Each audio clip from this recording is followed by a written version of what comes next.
Now, a large part of my ground rolling training for body awareness, flexibility, and strengthening is to simply perform shoulder stands, just like you would in yoga. So as we said at the outset of this download, learning to roll is about learning ideal structure and integrating that into our everyday function, and then learning how to deform that structure with maximum safety, stability, intelligence, and efficiency. So when we look at something like a shoulder stand, we have elements of our body that are able to stay in states of structure.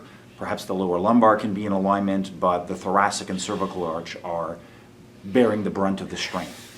It is even more important that those parts of our body unaffected are more stable than ever in order to compensate and guide strain away from the more vulnerable, deformed aspects.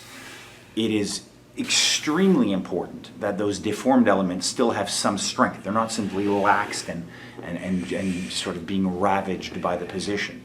And it is very important that we have cognitive goals for that structure. We know what we're keeping stable, what we're trying to bring back to stability, and what we're able to do in this state of exception while focusing on correct breath. Oftentimes people have so much anxiety and so much stress that they huff and they gasp, and that extra strenuous breath puts that little bit of tweak, that little bit of sort of additional strain on the spine or on the ribs, that, you know, the straw that breaks the camel's back, that makes the difference and injures them. So every piece, every component in the chain is extremely important. I normally begin with simply performing a shoulder stand. If I need to use a Swiss ball under my lower back or the assistance of a wall or a sofa, I do it. I can use it, use my partner to give me stability and to support me. But ultimately, I bring my legs up and I pass the 90-degree line so that the weight and the mass of my legs are coming towards my body. I've said this in many downloads, but the first 30 to 45 seconds of that is really just running on oxygen reserves. And you'll normally know when they're expended because you'll have that moment where you take a deep breath. That's usually where most people panic at a very slight or major level, and they quit. And they come out of it because it becomes uncomfortable.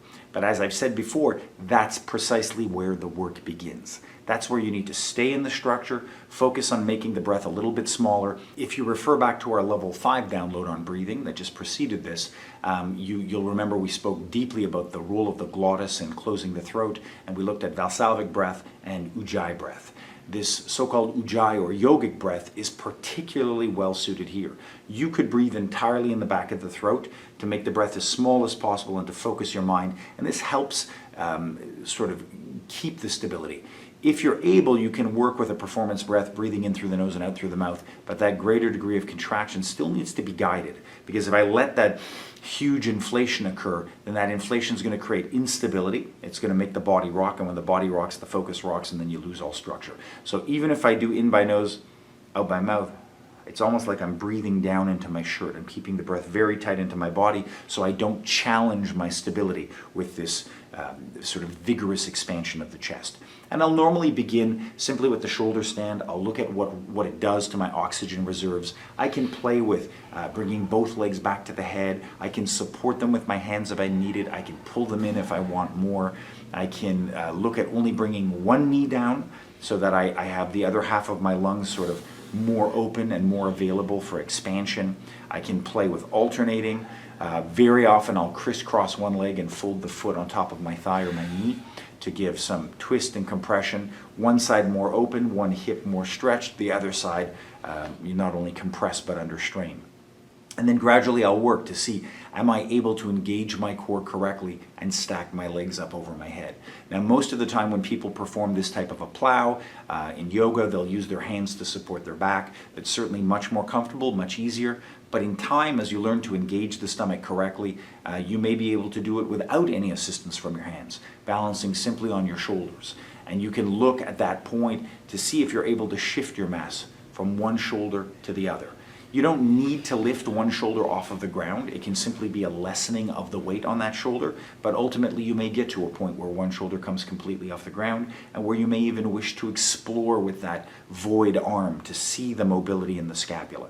And again, these are all very important studies on how to transfer load, dissipate force, breathe, maintain structure in some elements, deform structure in others.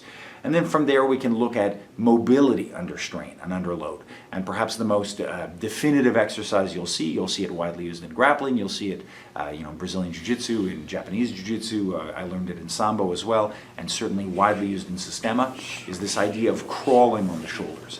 I can begin simply laying on my back and feel my not my shoulder head, but the whole length of my scapula, like a ski, almost lifting up, pushing back into the ground, digging in, and then helping me move my other aspect of my body, my other side of the body. Some people will perform this on the wall, walking up and walking down the wall, walking laterally on the wall. But ultimately, the major, massive test of it is to do it while in a shoulder stand. And if in a shoulder stand, under that optimal pressure, that maximum load, that maximum compression, you can begin to move those shoulders, transfer your weight, breathe effectively. You'll then learn to glide across the ground. From a mobility perspective, there are a few things as challenging and as integrated and all-encompassing as a movement as this. If you can develop this shoulder intelligence, then this whole problem of smashing the head of your shoulder erodes quickly. This also, however, transfers to overall health and mobility in the shoulders, slipping in boxing, wave striking from the torso. It applies to getting out of locks.